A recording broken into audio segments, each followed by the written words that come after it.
Welcome to Seeing This. I'm Mike Ornelas, and today I'm truly honored to be joined by director Mehrnoush Alia, the creative mind behind 1001 Frames, her striking debut feature film that made its U.S. premiere at AFI Fest in October. The film is a genre-bending psychological expression of power dynamics told through the perspective of women navigating the predatory nature of an audition process. 1001 Frames is bold, inventive, and brave, much like its filmmaker herself. Mehrnoush Alia, welcome to the show. Thank you so much for having me. Absolutely. Your film is going through the festival circuit and premiering across the globe, and you're having to discuss heavy themes in these interviews. So, first of all, how are you? How has Good. the Thank you. I'm doing well. How's the experience been getting to screen your film? Um, I love it. I mean, like just being in the room with the audience, it has been an incredible experience. Just hearing people respond to it and like come to me afterwards and tell me like personal stories. A lot of the times people do that, which is sad, but also very rewarding in a way, like how they tell me how they or somebody they knew had a similar experience, and it comes from men and women, which Yeah. is very interesting. And where did the conception of this film come from? Is this an idea that you've had on your mind for a while and you always wanted it to kind of be your first feature film, or how did that all begin? Sure. So for me, it was several different things that happened. So the first step that made this story important for me was like a friend who wanted to be an actress, and she was super talented. She was going to many classes. She was auditioning, and she was getting like kind of experiencing similar things that are in the film. So she decided to give up acting. She was like, "This is not for me. If this is what I have to do, I just don't want to do it." So she gave up acting. She married young. She became very depressed. I just watched this beautiful woman kind of give up on her dream and like you become a completely different person. And so that was the first kind of I think story that started the importance of these situations for me. Then I was in audition rooms in New York City when I was a graduate student, and I felt like the power dynamics in the room. Like it was just a student film. It was unpaid. It was, we didn't know what we were doing as students, I feel. And there was like such an like the vulnerability that I could feel in the room from the actors. And opening themselves up and like willing to try anything, that made me feel very uncomfortable, specifically because it reminded me of this movie that is very famous in Iranian cinema called Salam Cinema by Mohsen Mahmadbaf, which I watched when I was a kid, and I remember being very uncomfortable during that film as well. It's a very important film, but it happens in an audition room. Mhm. But the power dynamic in that room made me very uncomfortable, back then. And so when I was a director, student director in a room, I felt that power dynamic and I saw myself in the situation, and or like my friends whom I were helping for their auditions. So it became more important for me. And I started like this documentary. I interviewed a lot of actors for it, and they shared a lot of similar stories in New York. So and it was like before me too, Mhm. so I wanted to finish that documentary, but it was like so much like different things that I was exploring at the time, and I decided that it was much more interesting probably to do it as a fiction. And so I did a short film when I was like graduating from graduate school. And I for that, the I kind of use the similar dynamics. It's the same kind of situation. We are in an audition room. It's all through the audition camera's perspective. And I was like, I only touched the surface, in my opinion, for the short film. So I always wanted to make it into a feature film, but it wasn't until after the woman life freedom in Iran started, and I watched the Iranian women fighting the patriarchy and the oppressive um, situation that they're dealing with, that I decided that it was time, and I decided to make it in Iran this time. And filming in Iran, I imagine, has so many challenging dynamics as far as how to film the story you're telling. Can you talk about some of the challenges, of making this film? Granted, a very smart idea as far as the location. We're not going to too many different places. Um, what were the challenges in putting this film together on a production level? I was lucky in many ways because, like, for instance, the location was all interior, and I have a friend who offered it to us, and we also were able to get the equipment very easily, and we shot over like very few days. Mhm. And the actresses were all people we knew. So the actor in the film, he's my partner, and he is also the producer in the film and the casting director. And he's a theater director and he has been teaching acting for many years. So naturally, I've met a lot of his good students, that we hang out with all the time. So casting process was easy too. Like, I only talked to some of them, made sure that those that I kind of decide to work with do not have similar experiences to this extent. So Mm. it's not a traumatic experience for them to reenact the moment.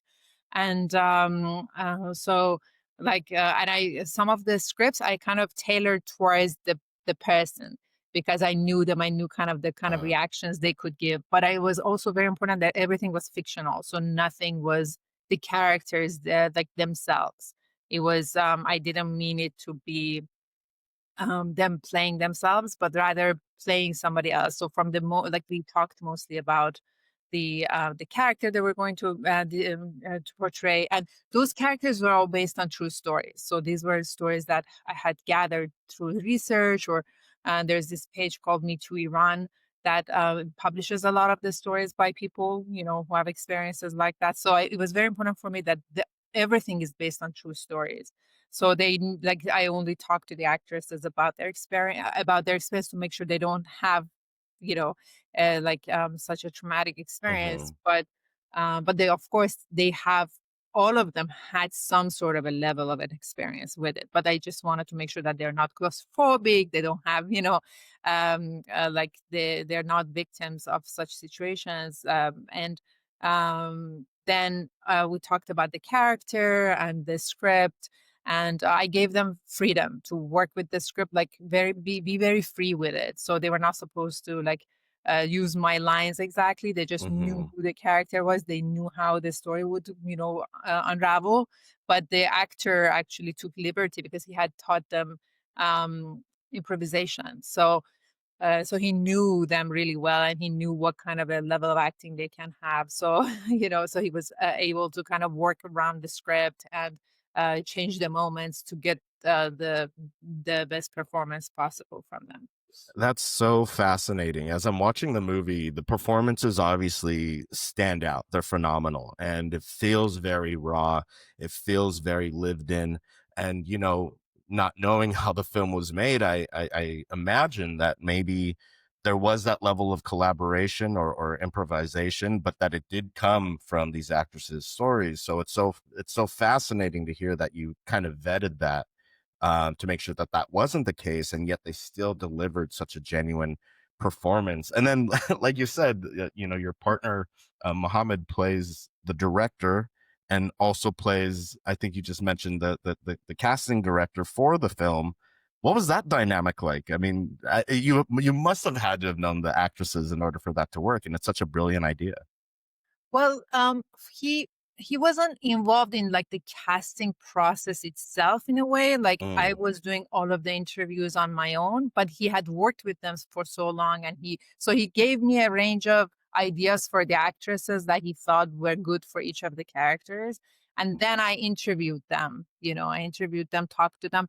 Just wanted to kind of get to know them more, make sure, because I mean, I knew them as friends, but I didn't know, the kind of experiences they had, in the past. So I talked to them about their past experiences. Some of them shared similar stories to me, but I vetted those who had, like, yeah, traumatic experiences. But then, so we were, like, going back and forth in terms of, like, he was like, I think these are my best students. Right. And I mean, look, for some of them, I already knew that like I wanted certain number of them to be in the film already, but so Mhm. because we had such a range, like, so some of them I didn't know as well, I knew them like in social settings and we hang out and everything, but I hadn't worked with them at all.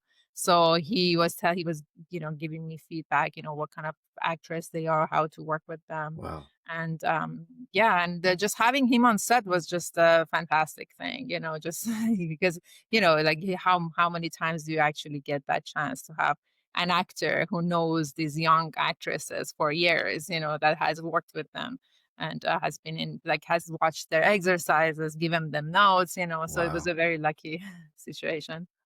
What was have you directed your partner before in your shorts, or what was that dynamic like? Especially because his performance is mostly from the voice. The majority of the film we don't necessarily see him, but it's such a chilling performance just with his voice. What was that dynamic like?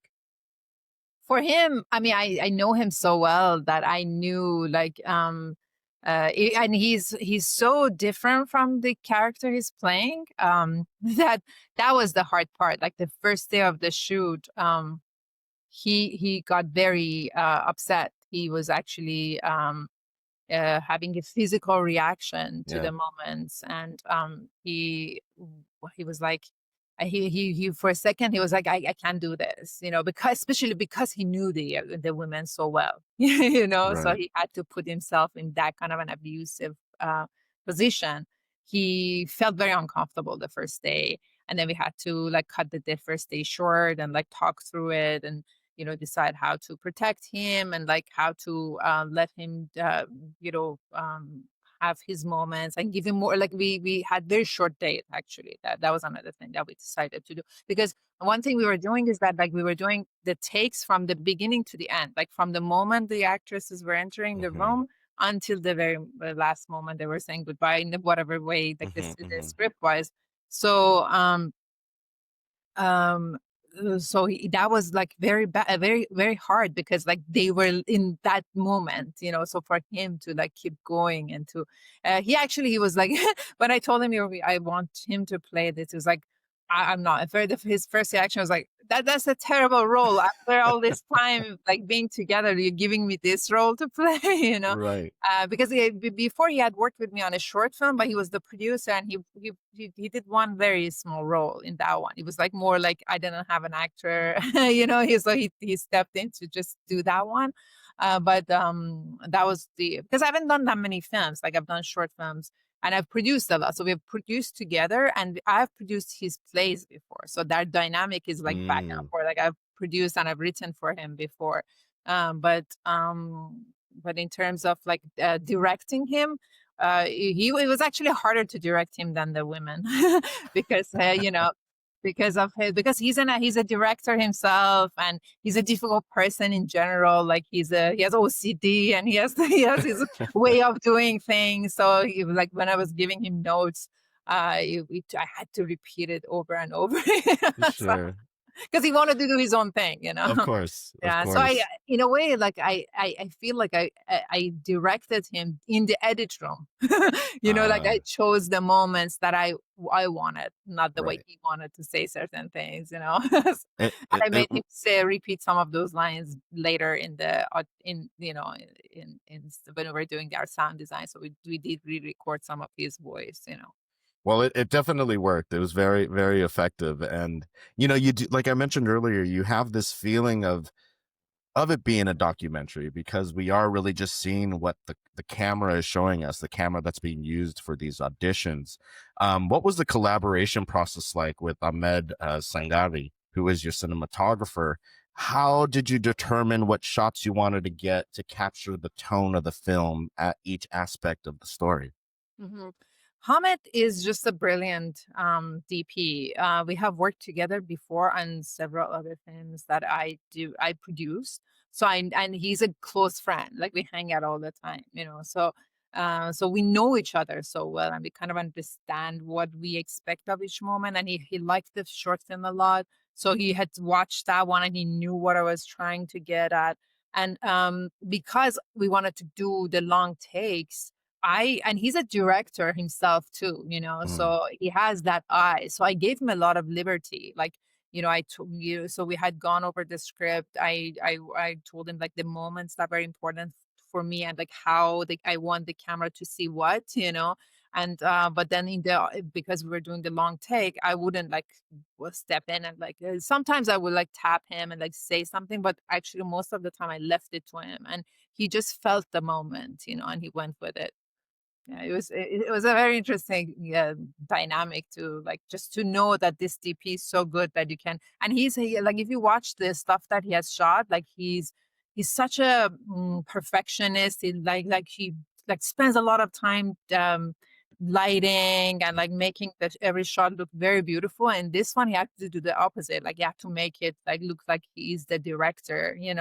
So he had to like move the camera in a way that was shaky, or like, yeah, like intentionally hit the camera. He would do things like that to just make it like seem less perfect. It definitely became a character in itself, to say Yeah, the least. Very much like a villain, the camera exactly. itself. I like to go into movies without any knowledge of what it's about and kind of going fresh.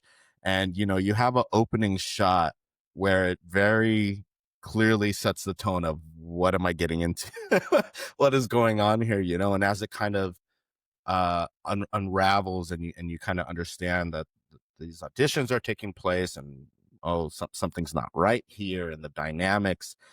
Did you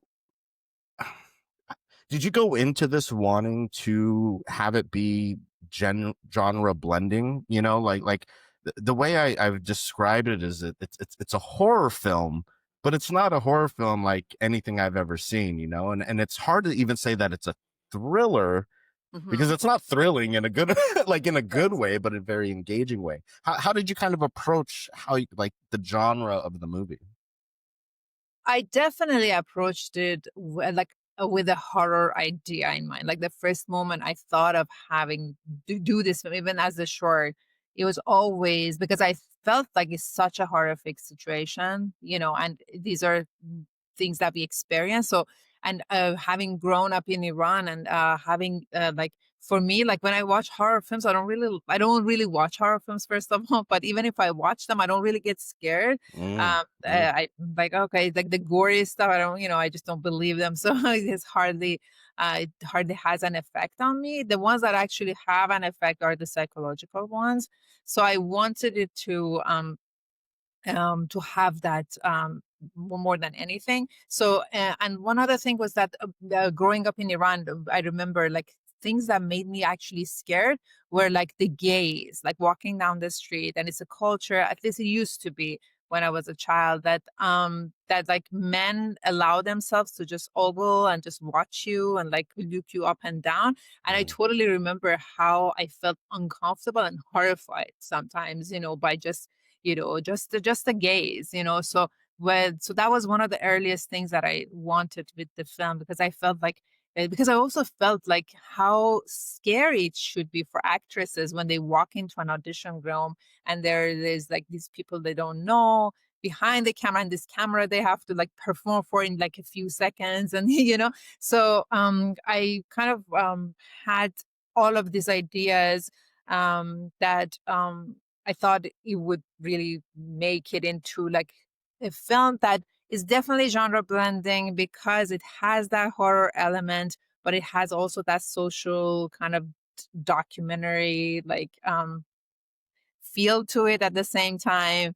And it's also like, with the questions about what's really happening, with the director, what is he really doing? So that was like the thriller side of it. But then also like in terms of the horror, if you think about it, it actually ticks a lot of like the I guess characteristics of a horror too, although it is not like, like if you just like go through the horror, like what constructs a horror. It does actually tick a lot of them, but right. in its own way. So yeah, so for that I totally think it's a genre blending.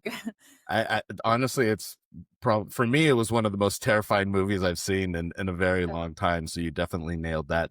Just a couple more questions. You've been great with your time. As I was watching the film and through like the second act, I remember thinking to myself, like, how is this going to end? Like, I could not imagine Yeah. where you would land the plane for this story. And without giving anything away, the ending is just as powerful as the film itself in its whole. Was that always a landing spot for you? The last few things we see in the film, what was that always something you wanted to end on, or did you come upon that in the production of the film? I explored many different endings. So for Mm, each one of the scripts that I was writing, because I wrote the script the way it was, is like each one of the characters had their own scripts.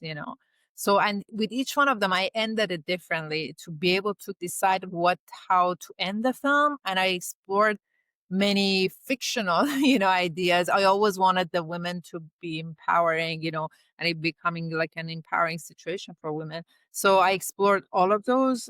But then I was never happy with any of them when I was before starting to shoot. Like I was like, okay, let's just go and shoot this. Like let's do mm, it in two phase. Let's just do the first phase with what I have. Let's see, maybe one of them works out. But then on the first day of the shoot, what I experienced after I called cut and the reaction from the crew and the actresses and Muhammad, I was like, wow, just the feeling in the room was so interesting. And yeah. I was like, I have something here. So I told the cameraman to keep rolling, Uh, even when I say cut. Wow. Mm. I mean, you have such incredible instincts. It's been fascinating hearing kind of your thought process through this because it seems like every decision you've made as a director in this film pays off and captures what you're going for. Last question for you, something I like to ask everyone that I talk to on the show. What is the underseen film that you think more people should check out that maybe they haven't seen and you would like to recommend to people? In any film that I've seen in the history of cinema that I think is Sure. Or if you want to, you kind of mentioned one film that kind of correlates to this one, but whatever you'd like. there is this Iranian film called Jesus, the name escapes me right now. Just a second. I've always wanted to do a remake of it. Uh, Um, Parde Akhar, which is the last act by okay. this very good Iranian filmmaker who hasn't made that many films.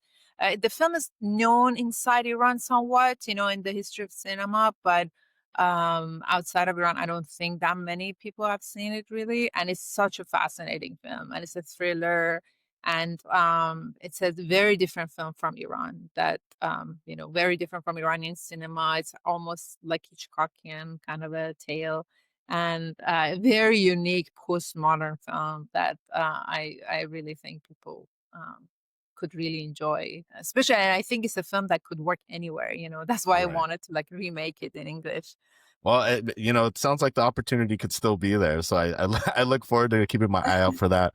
Mehrnoush Alia, I greatly appreciate your time. Again, congratulations on the film. It's hard to say that this is like a favorite because of the themes, but it's definitely one of the better films that I've seen this year. So congratulations.